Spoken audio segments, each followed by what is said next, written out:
wear my start a t-shirt. Me sick of the singer, all the rap musician, what the rapper singer. So look at me. Fame, money, hit songs, women. Lord Kenya had all of it. Then, at the height of it all, he walked away. And on one single day, October 28th, 2010, Ghana watched its rap king disappear into something nobody saw coming. Was his greatest success the music, or what he gave it up for? We're answering that by the end. Remember, October 28th, 2010. Everything in this video builds toward that single day.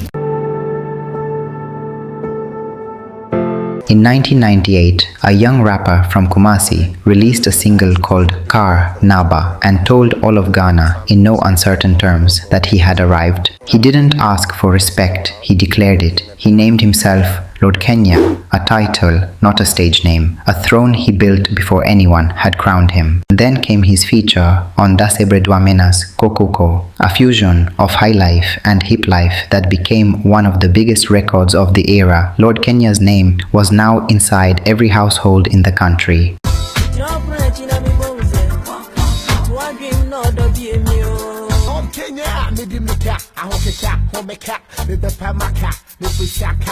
The albums kept coming, Sika Ba, Yisom Sika, which topped Ghana's charts for 34 consecutive weeks, Sika Mpo, Fanihor.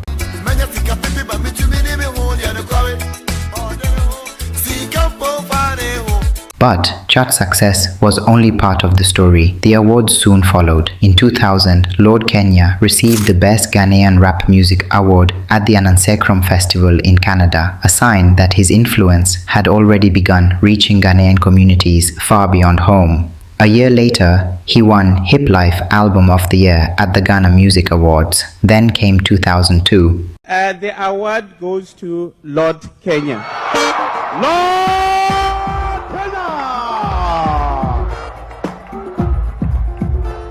Lord Kenya achieved something no Ghanaian rapper had ever done before. He became the first rapper to win the prestigious Artist of the Year award at the Ghana Music Awards. On the same night, he also claimed Song of the Year, Hiplife Song of the Year, and Hiplife Album of the Year. By this point, Lord Kenya wasn't just popular, he was dominant. Every measure of success in Ghanaian music seemed to point in the same direction, toward him. The first rapper to win VGMA. Right. And I didn't want even to go there. Sabio, so also be called BET. Not a foundation way and to me I'm very clear. Are you getting me? I get you.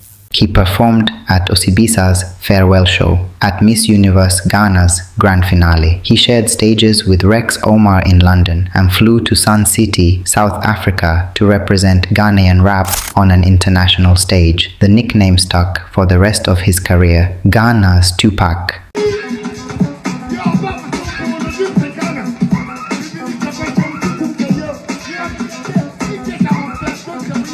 Money followed, women followed, power followed. He was, by every measure the industry used, at the very top. I think during my time, I didn't know anything called trend. I only wanted to be popular and it happened. I felt special, but I didn't know what fame was, and I don't think I handled it well. Lord Kenya, Daybreak Hits on Hits FM, a man at the peak of his career admitting plainly that he was never ready for what he had built. Fame for Lord Kenya didn't just bring admiration, it rewired how he experienced relationships entirely. Asked directly by media personality Delay how many women he'd been with at the height of his fame, he didn't give a number. I can't count the number of ladies I have slept with. They are a lot and uncountable. I did not have to toast a girl before I took her to bed. They brought themselves, because for them it was an honor to have something to do with the superstar. Lord Kenya on The Delay Show. And the massive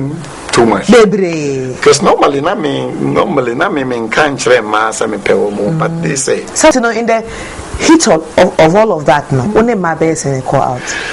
Uncountable. More than 100? Uncountable. Because way back,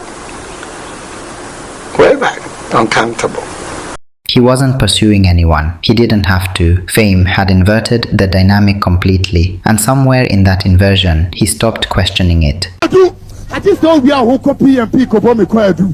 And then I tell you, say, come on to a few rapid. Watch, I won't see my boots.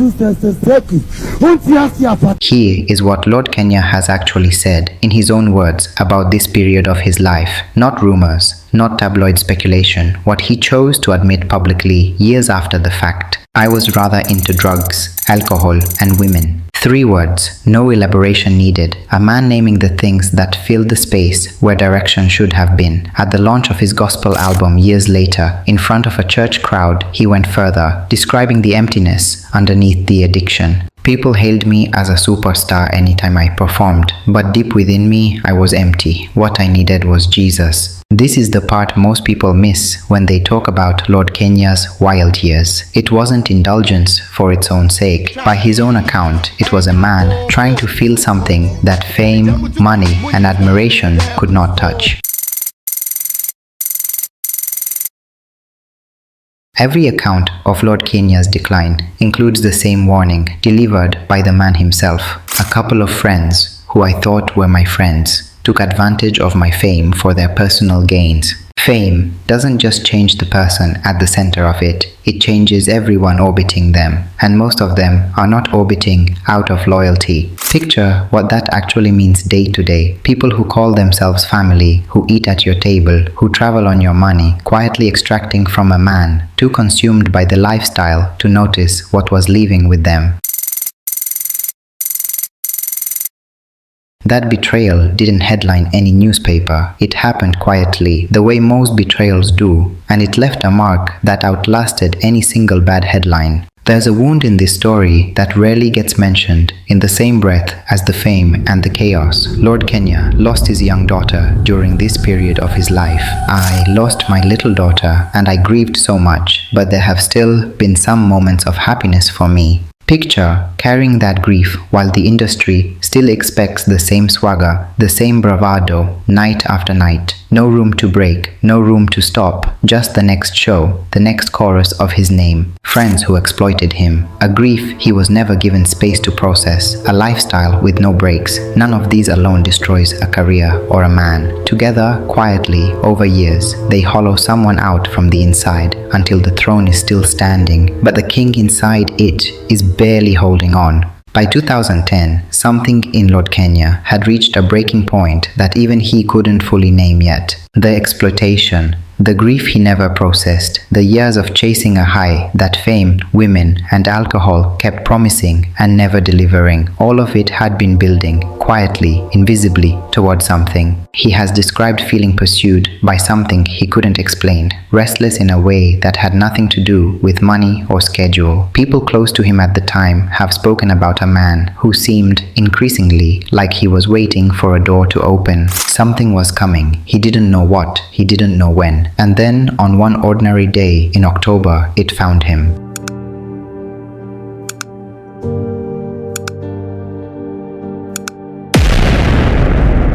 Bremai, UGC. There's a church called Christian Bonage's Gospel Ministry. That was the church Lord Kenya saw the light. Lord Kenya has returned to this exact date over and over in interview after interview for more than a decade. He doesn't describe it as a decision he made. He describes it as something that happened to him, what he calls being arrested, not by police, but by what he believes was the Holy Spirit. Just walk us through once again. I have seen a friend of that junction there. Now this is what happened after I was there. I go to the place and then I heard the voice, like I'm saying, the spirit. And then he said to me, this is your last time.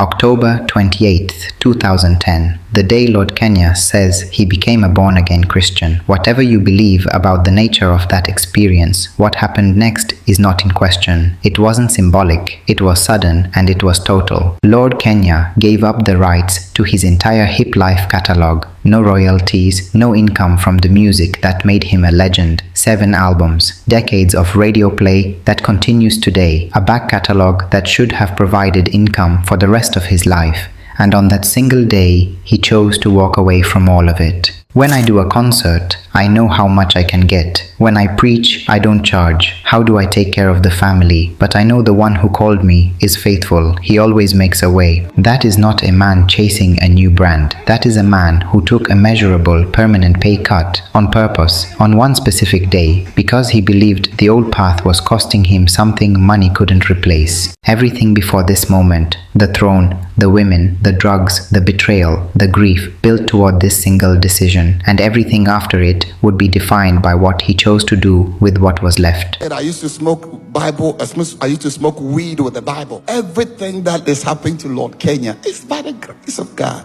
Bro, check halftime and check my record, right?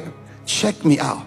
The transition cost him publicly too. Not everyone believed it. Not everyone stayed. I had a huge following until 3 years ago when I became born again, but most of them have turned their backs on me simply because I gave my life to God. We opened this video with a question. Was Lord Kenya's greatest success the music, or what he gave it up for? Here's the honest answer, built from his own words, not speculation. The career didn't collapse because the hits stopped coming. It eroded. Friends who used him, a grief he carried in silence, a lifestyle with no limits. Until one day in October, something in him finally gave way completely. Music didn't reject Lord Kenya. He walked away from it, deliberately, expensively, on a date he can still name without hesitation, because he believed something more important was waiting on the other side. Lens of the Lord Kenya they knew as a rapper, or they look at you with a lens of somebody who is now a preacher?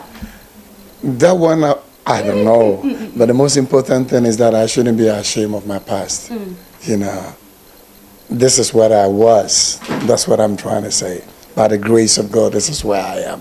That is not a story about a career that failed. That is a story about a man who decided on one single day that the throne wasn't worth what it was costing him. Whether you believe Lord Kenya made the right decision or not, one thing is impossible to deny. Very few people walk away from fame at its peak. Even fewer never look back. Years after the applause faded, Lord Kenya is still standing by the decision that changed his life forever. If you enjoy documentaries that go beyond headlines and reveal the stories history almost forgot, subscribe to Fame Africa. Every week we uncover the rise, the fall, and the untold truth behind Africa's biggest names.